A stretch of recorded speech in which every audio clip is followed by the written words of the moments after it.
saja. Kalau Anda belajar histori, Anda belajar epistemik, Anda belajar aksiologi. Begitu kira-kira. Ya, silakan mungkin. Bunda Novi, apa tamunya dulu, silakan. Assalamualaikum, Kanda, Peta Lempu. Lincah. Ya, atau Bang Zuma mungkin mau langsung narasi, silakan. Karena ini yang datang Peta Lempu ini. Baik. Silakan. Waalaikumsalam warahmatullahi wabarakatuh, Guru. Waalaikumsalam warahmatullahi wabarakatuh. Sedikit dari saya, teman-teman sekalian.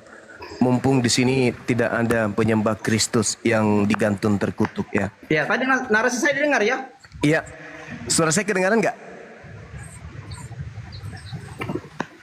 Cek. Ya, dengar. Ada, Bang, ada. Mantap, Bang. Oke, baik. Mantap. Jadi Al-Quran menarasikan bagaimana Nabi Muhammad diminta oleh Allah menceritakan Nabi Isa alaihi salam. Mundur 6 abad ke belakang, muncul satu pengajaran yang terjemahannya sampai di kita tentang seorang penghibur. Yohanes 16 nomor 7 sampai nomor 15. Salah satu pernyataan Yesus yang harus dicermati dan diteliti lagi oleh saudara-saudara kita Kristen, para pemikir-pemikir di Kristen, orang-orang yang cinta kebenaran di Kristen.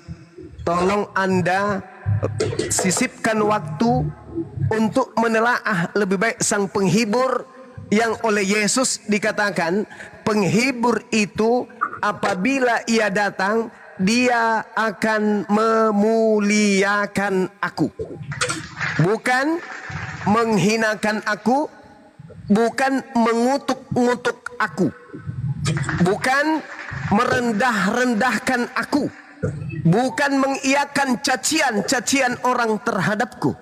Tetapi ketika ia datang, maka dia akan memuliakan aku.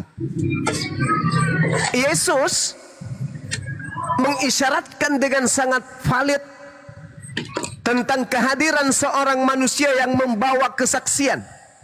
Beliau bersaksi tentang kemuliaan Yesus, tentang kesucian Yesus, tentang harkat martabat Yesus sebagai Nabi dan Rasulullah yang kemudian dicinta oleh Allah.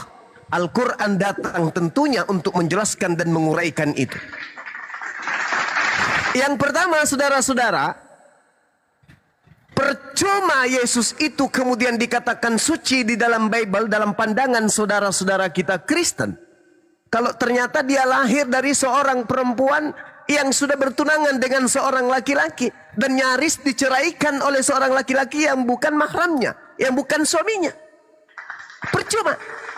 Dari sini aja Yesus sudah ternoda karena dilahirkan dari seorang perempuan yang kesuciannya kemudian menjadi buyar karena adanya tunangan yang ingin menceraikan dirinya. Fase berlanjut, Yesus dilahirkan. Ketika dilahirkan, ibunya dituduh pesina. Kitab Talmud masih ada sampai hari ini yang menceritakan bahwa Maria itu pesina. Apa pembelaan kemudian orang Kristen terhadap tuduhan kepada ibunya pesina? No comment. Diam, meleleh, malah lidah menjalar, menjulur kemana-mana menjilat orang-orang Yahudi. Orang Yahudi yang pegang kitab menghina Yesus, menghina ibunya, mengatakan Yesus anak zina. Dia direbus di dalam neraka dalam tinja yang mendidih, tetap aja menjilat. Melem. Sedangkan Yesus menubuatkan ketika ia datang, maka roh kebenaran itu, sang penghibur itu yang diminta di dalam Yohanes 14:16, aku akan minta kepada Tuhan agar Tuhan mengutus manusia sebagai penolong lain di luar daripada aku. Manusia. Sedangkan yang datang kepada Paulus, konon ceritanya bukan manusia, teman. Dia yang manusia ini akan memuliakan aku. Al-Quran menarasikan di dalam surah Maryam. Apa kata Allah? A'udzubillahi minasyaitonirrajim. Wazkur fil kitab Maryam. Wahai Nabiku Muhammad, ceritakan. Perintah dari Allah. Wahai Nabiku Muhammad, ceritakan kepada seluruh manusia tentang wanita yang salehah bernama Maryam yang melahirkan nabiku yang suci bernama Isa alaihi salam. Ceritakan, sampaikan sampai kiamat, kata Allah pada baginda Rasul Muhammad sallallahu alaihi wasallam. Ceritakan tentang apa? Tentang kemuliaan nabiku Isa alaihi salam. Bukan menceritakan dia terkutuk, dia diludahi, dia ditonjok, dia ditampar, dia dipentung, dia digantung, dia ditombak, dia dibunuh dan seterusnya. Bukan. Tetapi kedatanganmu wahai nabiku Muhammad, tugasmu salah satunya adalah menceritakan kisah Siti Maryam tentang kesuciannya mengasingkan diri karena aku menghendaki dia hamil atas kehendakku dan melahirkan nabiku bernama Isa alaihi salam. Wazkur fil kitab Maryam izin tabatsat min ahliha makanan syarqiyah, kata Allah.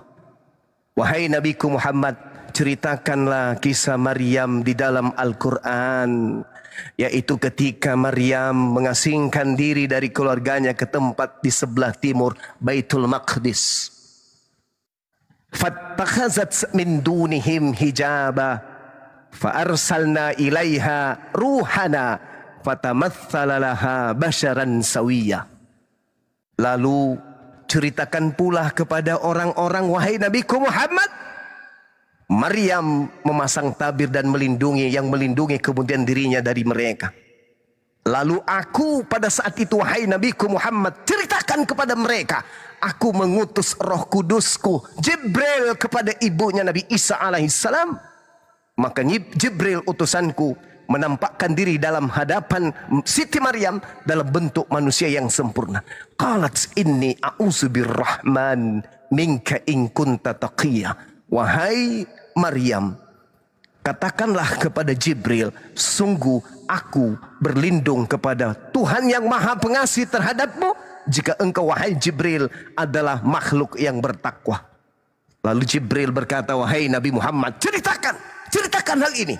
Jibril berkata pada masa itu, innama ana rasulu rabbik li ahabalaki gulaman zakiyah. Katakan wahai Nabi Muhammad, ceritakan atas kemuliaan nabiku Isa yang mereka fitnah itu. Ceritakan, muliakan dia, seru mereka untuk memuliakan nabiku. Apa kata Allah? Jibril pada saat itu wahai nabiku Muhammad mengaku kepada ibunda daripada Nabi Isa alaihissalam, sesungguhnya aku Roh Kudus hanyalah utusan Tuhanmu untuk menyampaikan anugerah kepadamu, seorang anak laki-laki yang lahir suci,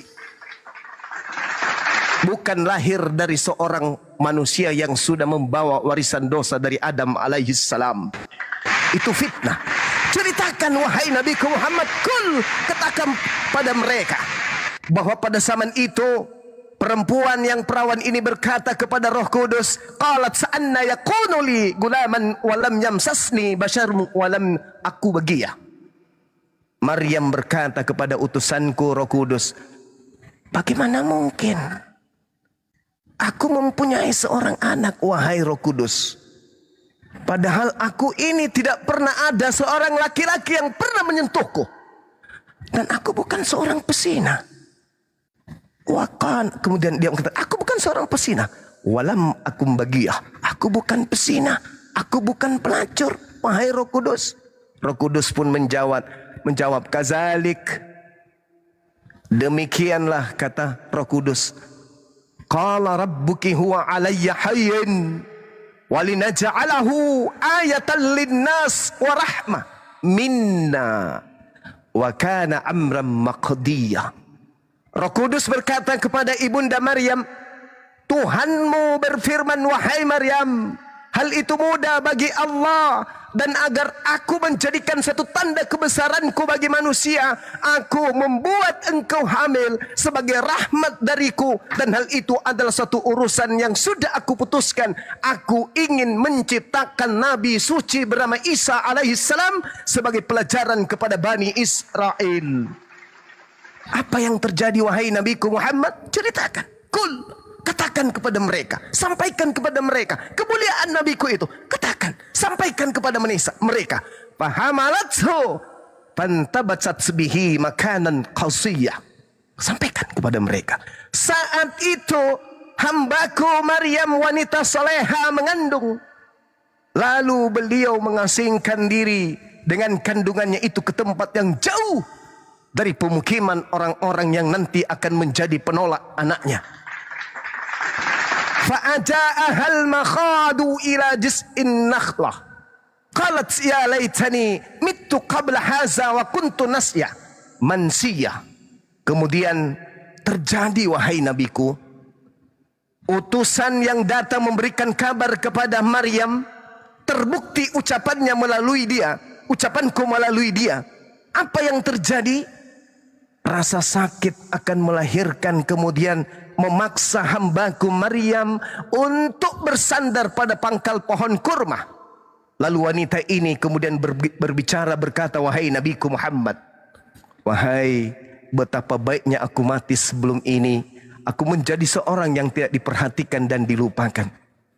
Kebesaranku, wahai Nabiku Muhammad, pada saat itu juga aku minta kepada dia untuk menggoyangkan pangkal pohon kurma itu ke arahnya. Niscaya pohon kurma itu akan menggugurkan buah kurma dan masak untuk beliau makan. Itu yang terjadi, wahai Nabiku Muhammad, kepada wanita suci yang aku buat hamil untuk melahirkan nabiku yang suci. Tetapi kemudian mereka menghinanya, mereka menistakannya, mereka mengatakannya telah membunuhnya. Padahal itu tidak, wahai Nabiku Muhammad. Lalu apa yang terjadi, Nabiku Muhammad? Beliau wanita soleha, hambaku ini makan, minum, dan aku minta kepada dia, bersenanglah engkau. Jika engkau melihat seseorang, maka katakan kepada mereka, sesungguhnya aku telah bernazar berpuasa untuk Tuhan yang Maha Pengasih, maka aku tidak akan berbicara dengan siapapun pada hari ini. Kul, katakan seperti itu, wahai Maryam. Lalu kemudian apa yang terjadi, wahai Nabiku Muhammad? Ajarkan kepada kaummu, ajarkan kepada manusia. Fa'atat bihi qaumaha tahbiluhu qalu ya Maryamu laqad ji'ti syai'an fariyah. Kemudian ketika wanita suci ini membawa nabiku Isa putra Maryam dalam keadaan bayi kepada kaumnya dengan menggendongnya, apa kata mereka? Wahai Maryam, sungguh engkau telah membawa sesuatu yang sangat mungkar. Engkau pesina, engkau telah mengotori kampung halaman kita. Ya ukhta Harun, ma kana abuki imra'a sau'in wa ma kanat ummuki baghiyah. Itu ucapan mereka, wahai nabiku, kepada seorang wanita yang hamil, yang kubuat hamil karena mukjizat yang aku berikan kepadanya. Wahai saudara perempuan Harun, ayahmu bukan seorang yang buruk peringai, ibumu juga bukan seorang pesina. Fa asyarat ilaih qalu kaifa nukallimu man kana fil mahdi sabiyah. Maka dia Maryam kemudian menunjuk kepada nabiku Isa alaihi salam, wahai nabiku Muhammad, ceritakan kepada kaummu, ceritakan kepada seluruh umat manusia. Pada saat itu juga Maryam menunjuk kepada nabiku Isa putra Maryam, dan aku memberikan kekuatan kepadanya. Meskipun kemudian ibunya pun akan berkata, orang-orang kafir pun setelah ibunya berkata mengatakan, bagaimana mungkin kami berbicara dengan anak kecil yang masih ada dalam ayunan? Bagaimana mungkin seorang bayi ingin berbicara kepada kami? Wahai Maryam, jangan berlebihan, kamu pesina. Bagaimana mungkin seorang bayi ini bisa ngomong? Subhanallah, maha suci aku, wahai nabiku Muhammad. Apa yang terjadi? Pada saat itu juga terdengar suara dari ayunan. Beliau si bayi yang kuutus tanpa ayah pun berkata, Inni Abdullah atani al-kitaba wa ja'alani nabiyan. Si bayi, wahai nabiku Muhammad, berbicara kepada orang-orang Yahudi, hei, jangan kau tuduh ibuku pesina, ibuku wanita suci. Ibuku wanita pilihan, wanita yang tak tersentuh oleh maksiat, wanita yang tak terjamah oleh iblis. Aku anaknya yang diutus oleh pencipta langit dan bumi. Sesungguhnya aku ini adalah hamba Allah.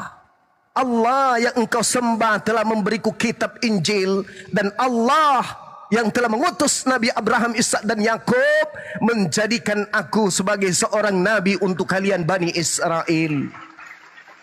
Bukan hanya sampai di situ, wahai nabiku Muhammad, ceritakan kepada manusia, ceritakan.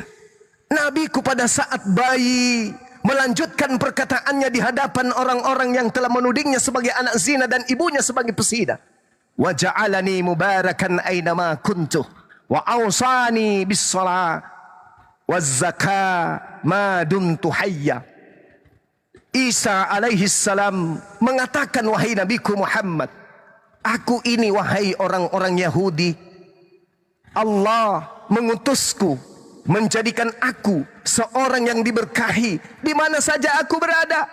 Aku tidak pernah dikutuk di rumah, di ayunan, di palungan, di bait suci, di atas salib, dimanapun itu senantiasa aku diberkahi oleh Allah. Aku tidak pernah dikutuk. Aku diberkati oleh Tuhanku dimanapun aku berada, dan Dia memerintahkan kepadaku melaksanakan ibadah salat, menunaikan zakat selama aku hidup. Wa barram biwalidati wa lam yaj'alni jabbaran shaqiyya. Dan aku sampaikan kepadamu, wahai Nabiku Muhammad, Nabiku Isa alaihi salam setelah memuliakan kemudian aku, beliau pun memuliakan ibunya, dan aku minta kepadanya agar berbakti kepada ibunya, dan dia tidak menjadikan dirinya sebagai hamba atau utusan yang sombong lagi celaka. Itu wahai Nabi Muhammad. Bahkan aku sampaikan kepada beliau untuk beliau mengucapkan kesejahteraan atas dia. Aku limpahkan pada saat dia dilahirkan, pada saat aku wafatkan dia, dan pada saat aku bangkitkan dia dalam kehidupannya yang terakhir kelak. Itu yang aku sampaikan wahai Nabiku Muhammad. Maka dia selalu sejahtera. Kulimpahkan kepadanya kesejahteraan pada saat dia datang kepada Bani Israel, pada saat dia diancam oleh Bani Israel, pada saat dia kuangkat ke hadiratku, lalu pada saat dia aku turunkan kembali dan aku bangkitkan dari kematian. Zalika Isa bin Maryam qaulan haqqil ladzi fihi yantarun. Itulah Nabi Isaku wahai Nabi Muhammad. Dia seorang putra dari wanita bernama Maryam yang mengatakan perkataan yang benar dan yang mereka ragukan kebenarannya. Subhanallah. Jadi apa yang ditorehkan oleh Yesus di dalam Bible, ketika roh kebenaran itu datang, maka roh kebenaran itu akan memuliakan aku. Subhanallah. Itu hanya ada di dalam Islam. Makanya umat Islam ketika mengucap nama itu dilanjutkan dengan pemberkatan terhadapnya. Alaihis salam, atasnya keselamatan, bukan kutukan. Galatia 3 nomor 13. Kristus telah menebus Kristen dari kutuk hukum Taurat dengan jalan menjadi kutuk. Karena Kristen. Sebab ada tertulis, terkutuklah dia yang mati digantung di atas salib. Na'udzubillah summa na'udzubillah. Sungguh berbanding terbalik dengan nubuatan Yesus dalam Yohanes 16 nomor 7 sampai nomor 15. Ketika roh kebenaran itu datang, dia akan memuliakan aku, bukan malah menghinakan, merendahkan, menceritakan yang tidak senonoh tentang aku. Di mana roh kebenaran ini bekerja? Ketika kemudian umat Islam ditanya, wahai umat Islam, apakah sosok yang datang kepada Bani Israel lahir tanpa ayah itu mulia? Mulia. Pernah ditampar? Enggak. Diludahin? Enggak. Diseret? Enggak. Ditelanjangin? Enggak. Digantung? Enggak. Dibunuh? Enggak.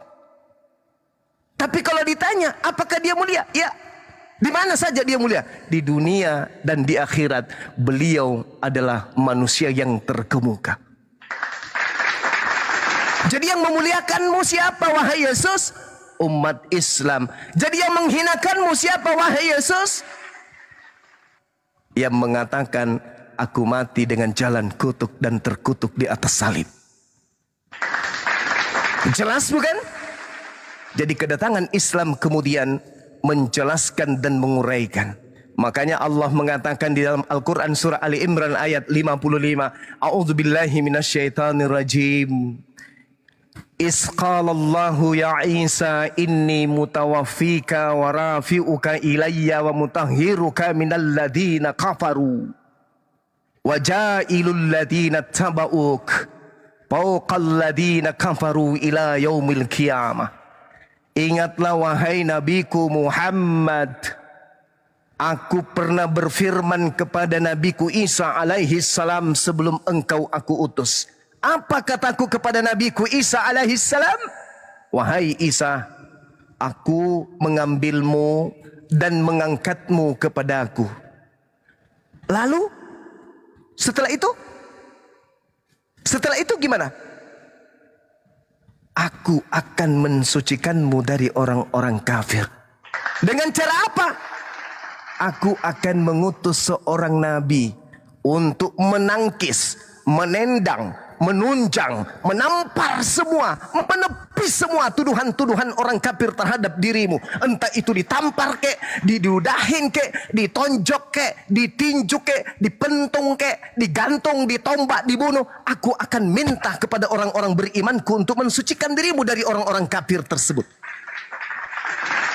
Maka kedatangan apologet Islam Indonesia, para mu'allaf yang cerdas, mereka yang cendekiawan, mereka yang paham tentang Al-Quran, yang mengerti tentang Bible, itu siang hari mensucikan Nabi Isa alaihissalam, mensucikan kemudian Yesus, menjadikan orang-orang yang mengikuti Yesus itu di atas orang-orang kafir hingga hari kiamat.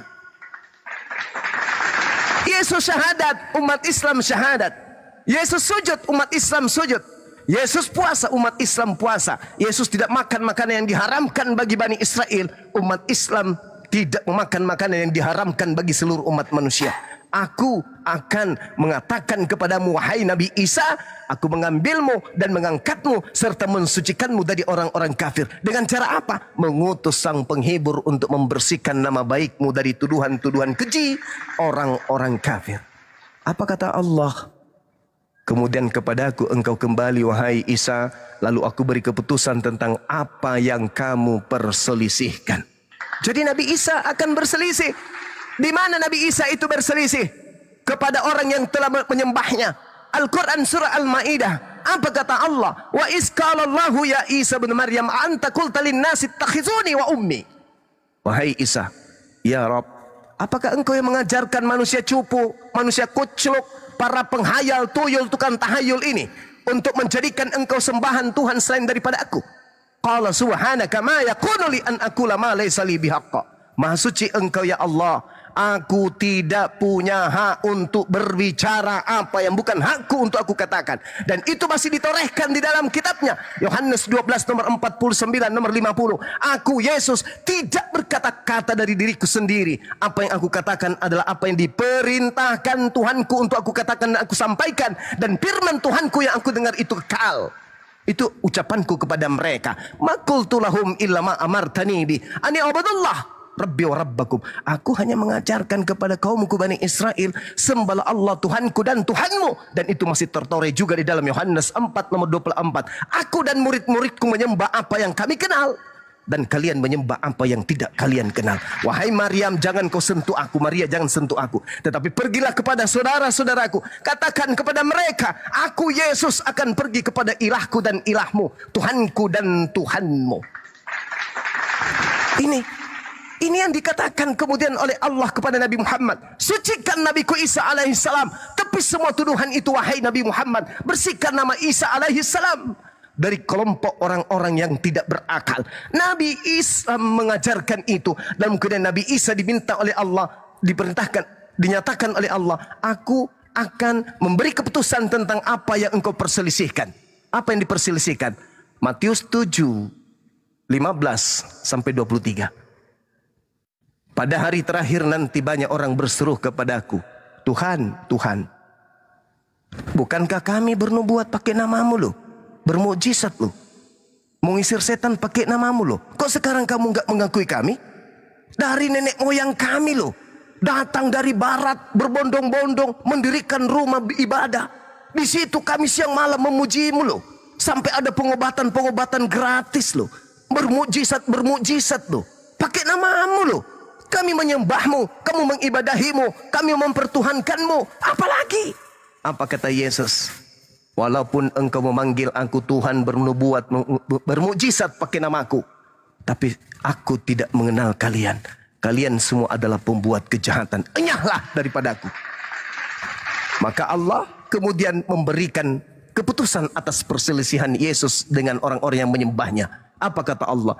Innalladzina kafaru min ahlil kitabi wal musyrikin fi nari jahannam khalidina fiha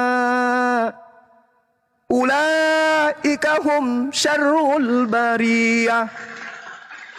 Itu keputusan Allah. Orang kafir, penyembah Yesus, semuanya akan dilemparkan masuk ke dalam api neraka. Mereka kekal di dalamnya. Mereka adalah seburuk-buruknya makhluk. Itu keputusan Allah. Innalladzina kafaru min ahlil kitabi wal musyrikina fi nari jahannam khalidina fiha. Itu keputusan Allah tentang perselisihan. Jadi terjawab. Yang memuliakan Nabi Isa alaihi salam, yang memuliakan Yesus Kristus hanya umat baginda Rasulullah Muhammad sallallahu alaihi wasallam. Sedangkan yang hari Sabtu, hari Minggu itu adalah orang-orang yang beriman Kristus dengan mati terkutuk di atas salib. Dosa-dosa mereka sudah ditebuskan. Ini berbanding terbalik dengan nubuat yang Yesus sampaikan di dalam Bible yang mereka katakan. Makanya Nabi Muhammad mengatakan apa? Bible itu, wahai sahabat-sahabatku, jangan kau terima, jangan kau tolak. Apa hal? Karena di situ ada cerita-cerita yang bercampur aduk. Wa qulil haqqu min rabbikum. Kebenaran itu ada, kesalahan juga ada. Maka Allah mengatakan, fawailul lil ladzina yaktubuna al-kitaba bi aydihim tsumma yaquluna hadza min indillah. Ayat sebelumnya Allah mengatakan mereka buta huruf, mereka menceritakan tentang hayalan-hayalan, angan-angan mereka dan duga-dugaan mereka. Terhadap dugaan, kadang benar, kadang salah. Jangan kau tolak, jangan kau terima. Jadikan sebagai bahan ikra, baca, baca, baca, baca, hingga sampai kepada hidayah. Sekira begitu sahabat-sahabat sekalian, dari saya mohon maaf kepanjangan. Karena di sini sudah mau maghrib, kembali saya serahkan kepada host, moderator. Mudah-mudahan yang sampaikan ini ada manfaatnya, utamanya kepada saya sendiri dan kepada anak-anak saya. Sekali lagi, mohon jangan tinggalkan Islam. Jangan mau kemudian dibujuk rayu dengan Indomie, dengan sandal jepit, dengan celana dalam bolong, dengan batik atau dengan daster 3.000. Jangan mau menyembah kepada si yang terkutuk. Tetaplah beribadah menyembah kepada Sang yang Maha Suci lagi Maha Tinggi, Allah Azza wa Jalla. Demikian, silakan. Masya Allah. Atas buat Bang Juma. Syukran, syukran.